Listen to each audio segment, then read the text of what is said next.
Shadow করে কি বোঝাতে চাচ্ছেন মিনহাজুল সাব্বির?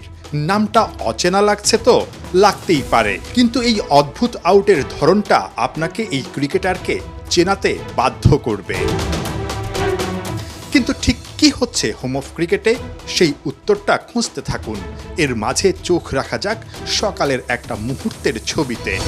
বেলা 11টা, টাইগারদের নয়া ফিল্ডিং কোচ জেমস প্যামেন্ট থেকে হুট করেই ফোকাস এই দুইজনের দিকে।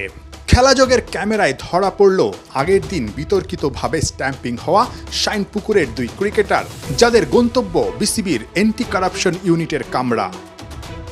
প্রবেশের পর সেখানে anti corruption unit head Ryan আজাদের নেতৃত্বে চলল প্রায় 2 ঘন্টার জেরা। কিন্তু কোনো উত্তর কি মিলেছে সেখানে? দুই ক্রিকেটার কি অপরাধ স্বীকার করেছে? উত্তরটা মিলে 2 ঘন্টা পর, যখন অ্যান্টি কারাপশন হেড দুই ক্রিকেটারকে নিয়ে হাজির একাডেমি মাঠে।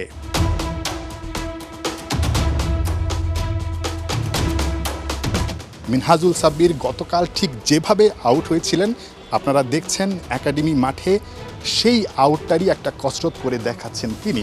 সেখানে উপস্থিত আছেন অ্যান্টি কারাপশন ইউনিটের হেড রায়ান আজাদ। দুজন ক্রিকেটারকে এখানে আনা হয়েছে, যাদেরকে ঘিরে আগের দিন ফিক্সিংয়ের অভিযোগ উঠেছিল। পুরো ক্রিকেট পাড়া একেবারে নড়ে চড়ে বসেছিল।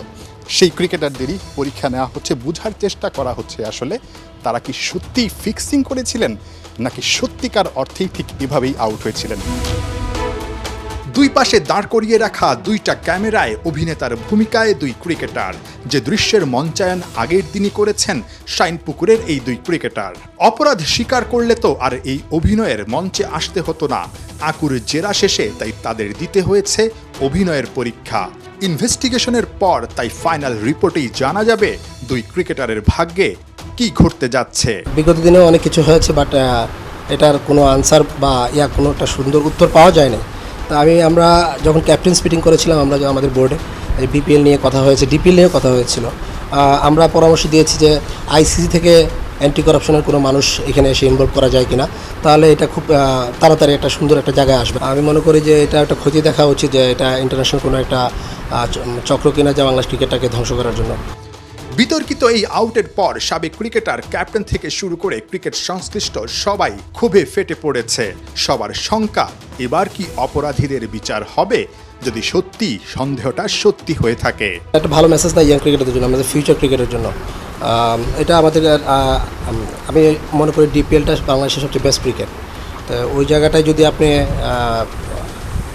এই সমস্ত দুর্ঘটনা, ঘটনা না, দুর্ঘটনা, ইনসিডেন্ট না, দুর্ঘটনা হয়, তাহলে আমি মনে করি যে বাংলাদেশ ক্রিকেটের জন্য, ভবিষ্যতের জন্য এটা ভালো একটা মেসেজ না।